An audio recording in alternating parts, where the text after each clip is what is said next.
अस्सलाम वालेकुम, क्या हाल है आप सबका। उम्मीद है सब खैरियत से होंगे। आज मैं आपके साथ इस बहुत प्यारे से टॉप की कटिंग और स्टिचिंग शेयर कर रही हूँ। ये डिज़ाइन एक्चुअली मैंने पिंटरेस्ट से लिया था और थोड़ी सी इसमें मैंने वेरिएशन की है। मेरे पास एक पुराना दुपट्टा था तो मैं उससे 10 ईयर ओल्ड गर्ल के लिए ये टॉप बना रही हूँ।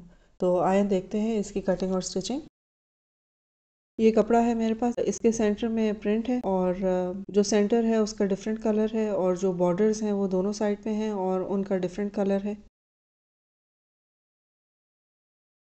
तो मैंने बॉर्डर्स को अलग कर लिया है और जो सेंटर वाला प्रिंट है उसको भी अलग कर लिया है। जो सेंटर वाला प्रिंट है उसकी मैंने कटिंग कर ली है, उसकी मैंने पेटी बनानी है बेसिकली, और फ्रिल्स भी मैंने उसी में से निकालनी है। और जो बॉर्डर वाले पीसेस हैं वो मैं ऊपर और नीचे रख के जोड़ूंगी और इसका मैं घेर बनाऊंगी। तो जो प्रिंटेड पार्ट है उसके लिए मैंने कुछ इस तरह से पीसेस अलग किए हैं कि जो साइड्स के ऊपर मेरी पेटी आएगी वो मैंने अलग अलग कर लिया। उसके 2 पीस पड़े हैं। ये मैंने बैक का पीस अलग कर लिया है, बैक का पीस फुल आएगा। और ये जो फ्रंट में मैं बनाऊंगी ट्रायंगल शेप, जो ये मैंने रेक्टेंगुलर पीस निकाला है इसको मैं डबल करूंगी और इसका मैं ट्रायंगल बनाऊंगी। ये पीस टोटल मेरे पास 14 इंचेस है और मैंने इसकी 27 इंचेस लेंथ दी है, 14 इंचेस इसकी विड्थ है। डबल करने के बाद ऑब्वियसली 7 इंचेस हो जाता है। तो टॉप पार्ट के ऊपर मैं 7 इंचेस ही रख रही हूँ और जो नीचे पार्ट है जहाँ पे एक्चुअली ट्रायंगल तो नहीं कह सकते लेकिन हल्का सा ये एक एंगल पे आएगा।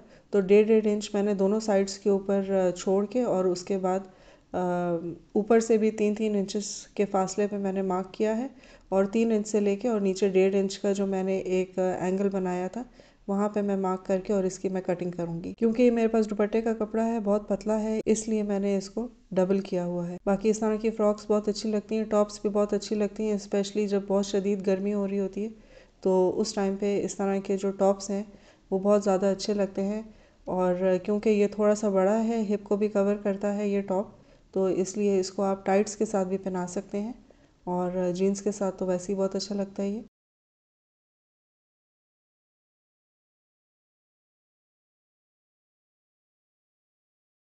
कुछ इस तरह से मैं रखूँगी। दोनों साइड्स के ऊपर इसकी जो पेटी है वो आएगी और सेंटर में ये ट्रायंगुलर सा पीस आएगा। जो टॉप है उसका एक साइड खुला होगा और एक साइड में उसको बंद रखूँगी। देखने में तो ये इस तरह लग रहा है कि ये टोटल बीच में सेंटर में स्ट्रिप लगी हुई है, लेकिन ये जो स्ट्रिप है, जो ट्रायंगल है, इसका एक साइड खुला है। ये फ्रिल के लिए मैंने तकरीबन 3 इंच विड्थ में पट्टी काटी है और उसकी लेंथ आइडियली तो डबल होती है। जहाँ पे भी आपने लगाना होता है उस एरिया से आप मल्टीप्लाई करें 2 को तो आपकी फ्रिल की जो लेंथ है वो निकल आती है। तो मैंने जो ये ट्रायंगल है इसके ऊपर तकरीबन 16 इंचेस पे दोनों साइड्स पे मार्क कर दिया है। मेरी फ्रिल जो है वो यहीं तक रुकेगी और फ्रिल लगाने का तरीका इस तरह से है कि जो सीधी साइड है इस ट्रायंगल की उसके ऊपर मैंने फ्रिल का सीधा साइड रखा है और ऊपर से तो खैर उसी तरह से जुड़ेगी जिस तरह से जुड़ती है, और नीचे की तरफ या जहाँ पे भी अगर आपने जहाँ पे भी एंडिंग करनी है तो जो फ्रिल का जो एंड है जिस तरह से आप देख रहे हैं इस वीडियो में उस तरह से पोजीशन करेंगे तो आपको नीचे से उसको मोड़ने की ज़रूरत नहीं पड़ेगी। जहाँ पे भी फ्रिल की आपने एंडिंग करनी हो तो आप इस तरह से उसको ज़रूर मोड़ें जिस तरह से मैंने यहाँ वीडियो में मोड़ा हुआ है। इससे बहुत आसानी भी रहेगी और एक नेचुरल फिनिश आएगी आपकी फ्रिल लाइन में। जिस साइड को मैंने खुला रखना है उस साइड पे मैं फ्रिल को इस डबल पीस के अंदर दूंगी, मतलब फ्रिल को मैं सैंडविच बना रही हूँ ट्रायंगुलर पीस के अंदर।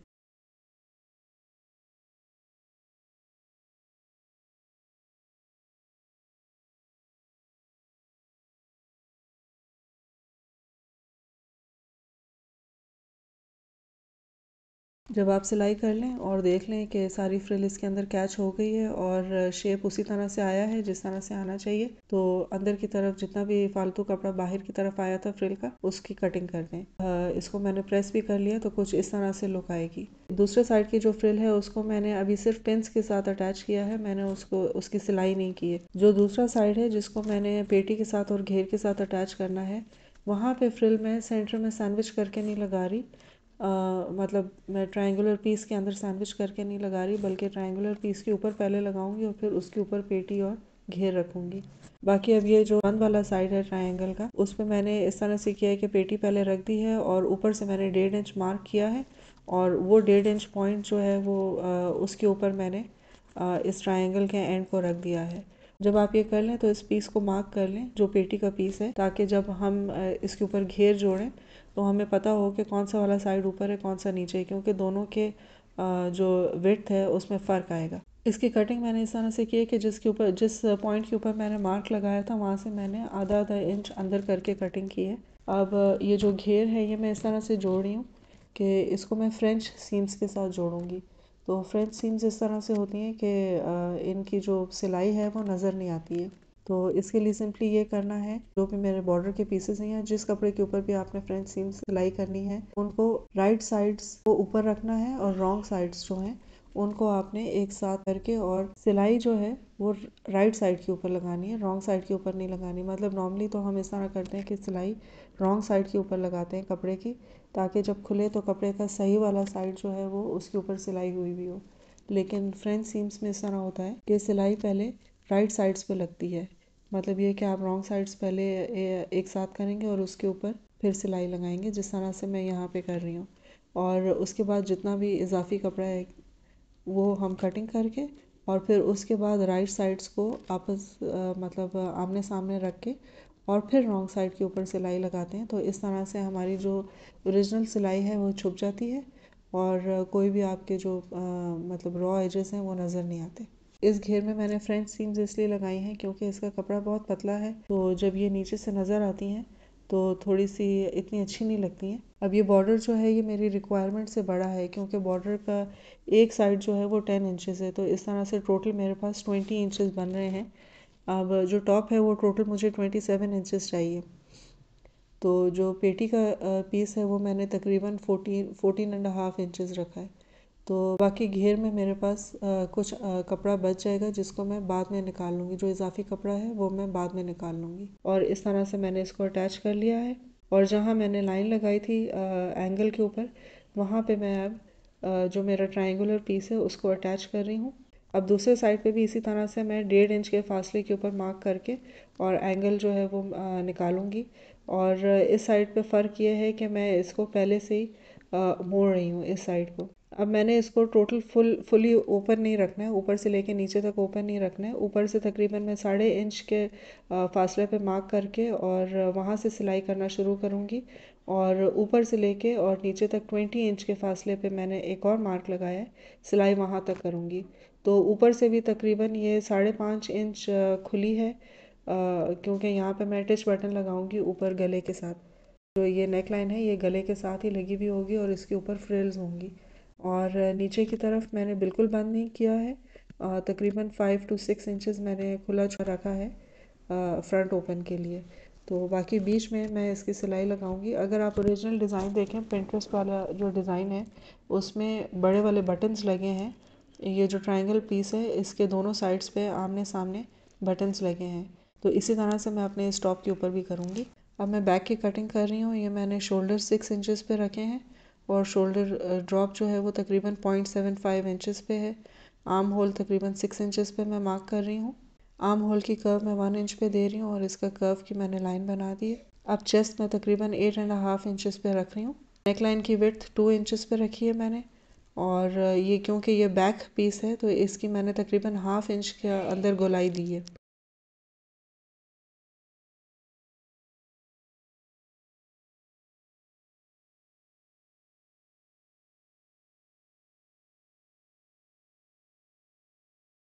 अब जो फ्रंट पीस मैंने तैयार किया था उसका सेंटर मैं इस तरह से ले रही हूँ कि जो मेरा ट्रायंगुलर शेप था मैंने पहले उसका सेंटर लिया है, ताकि इससे अगर जो एंड है उस पे कोई कमी बेशी हो तो वो बाद में कटिंग में निकल जाए। अब बैक वाला पीस जिसके ऊपर मैंने मार्क किया था उसको मैंने अपने फ्रंट पीस के ऊपर रख दिया है और उसकी मैं कटिंग कर रही हूँ। नेक लाइन में बाद में कटिंग करूँगी जब मैं ये ऊपर से सारी जो आप आर्म होल है और शोल्डर्स की कटिंग है वो जब मैं कर लूँगी। साइड के ऊपर मैंने हल्का सा एक इंक्लाइन दिया है, सिर्फ टॉप की एक शेप देने के लिए।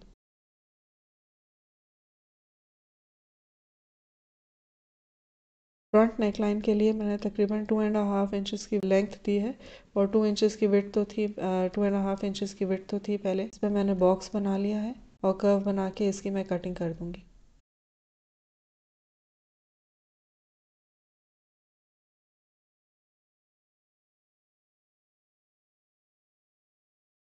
अब ये एक साइड खुला हुआ है तो इसको शोल्डर के साथ नहीं अटैच करना है। जब मैं पीछे वाला साइड रख के बैक पीस रख के और शोल्डर्स अटैच करूँगी तो मैंने जो फ्रंट पीस जो मैंने ओपन रखना था उसको मैं साइड पे से हटा के और फिर उसके बाद शोल्डर्स को अटैच करूँगी।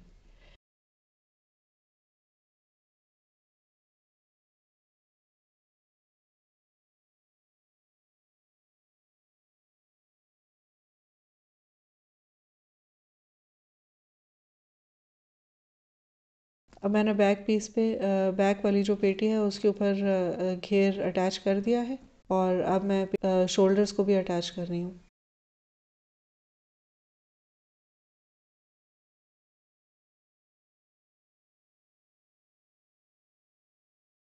साइड्स भी मैंने जोड़ दिए हैं सारे। अभी आप देख सकते हैं कि जितना मैंने ट्रायंगुलर पीस काटा था वो तकरीबन 27 इंचेस था और बाकी ये इजाफी निकल के जितना भी घेर है इसकी मैं कटिंग कर दूंगी यहाँ से और नीचे घेर को भी मैंने मोड़ दिया। अब ये नेक लाइन के ऊपर लगाने के लिए मेरे पास फ्रिल है। ये तकरीबन मैंने 1.25 इंच की विड्थ ली है इसकी और लंबाई आप अपनी मर्ज़ी से ले सकते हैं जितनी भी। इसके मैंने दोनों साइड्स जो हैं वो उल्टा करके और सिलाई लगा ली है और फिर उसको टर्न किया है क्योंकि ये मैं उस तरह से अंदर नहीं दूंगी जिस तरह से मैंने ये सामने वाली फ्रिल दी थी। तो मैं सामने सामने ही एंडिंग करूँगी और फिर कटिंग भी करूँगी। बैक पार्ट से शुरू करके और फ्रंट पार्ट तक लेके आना है इस फ्रिल को। लेकिन ये फ्रिल मैं गेजिंग करके नहीं कर रही, इस फ्रिल को मैं पहले बना रही हूँ और उसके बाद फिर मैं इसको अटैच करूँगी।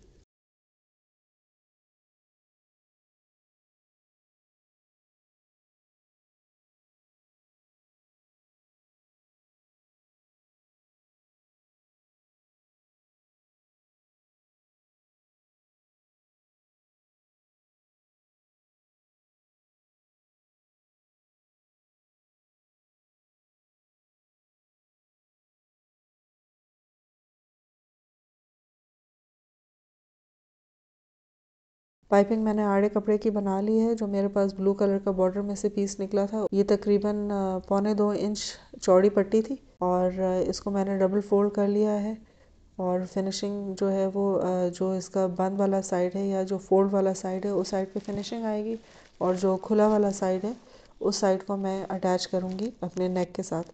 पाइपिंग को खींच के सिलाई कर रही हूँ मैं और पाइपिंग को स्टार्ट करने के लिए इस तरह से किया है मैंने कि इसका कुछ हिस्सा जो है शुरू का उसको फोल्ड ओवर कर दिया है ताकि जब मैं बाद में इसको फोल्ड करूँगी तो थोड़ी सी फिनिशिंग ज़्यादा अच्छी आ जाएगी। ये पाइपिंग जो है ये मैंने गले से एक्सटेंड करके और जो आगे फ्रिल लगी हुई थी उसके ऊपर भी लगा दी है क्योंकि वो पोर्शन खुला ही रहना था।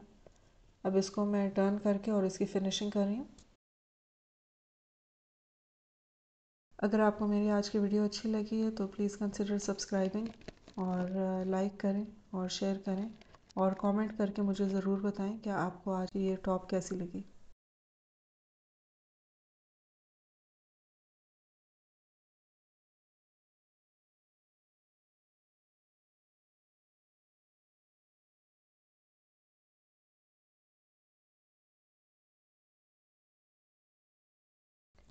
कुछ इस तरह से लुक आएगी नेक लाइन की और जो ये खुला एरिया है यहाँ पे मैं टच बटन लगाऊंगी और बाद में फिर मैं बटन्स भी यहाँ पे लगा दूंगी दोनों पूरे ट्रायंगल पीस के ऊपर।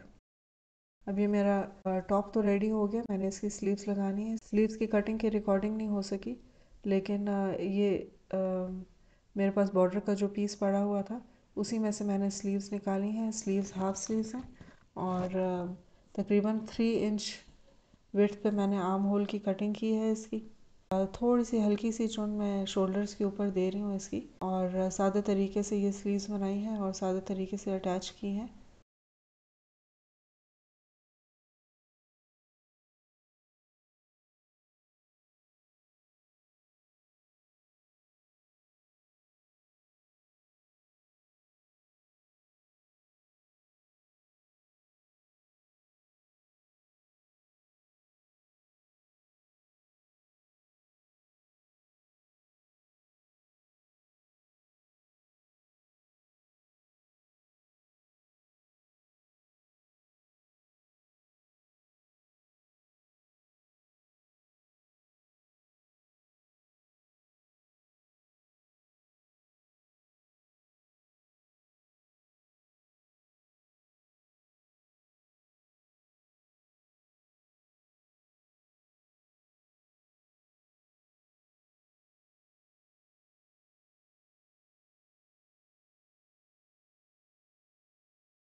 तो कुछ इस तरह से लुक आ रही है टॉप की।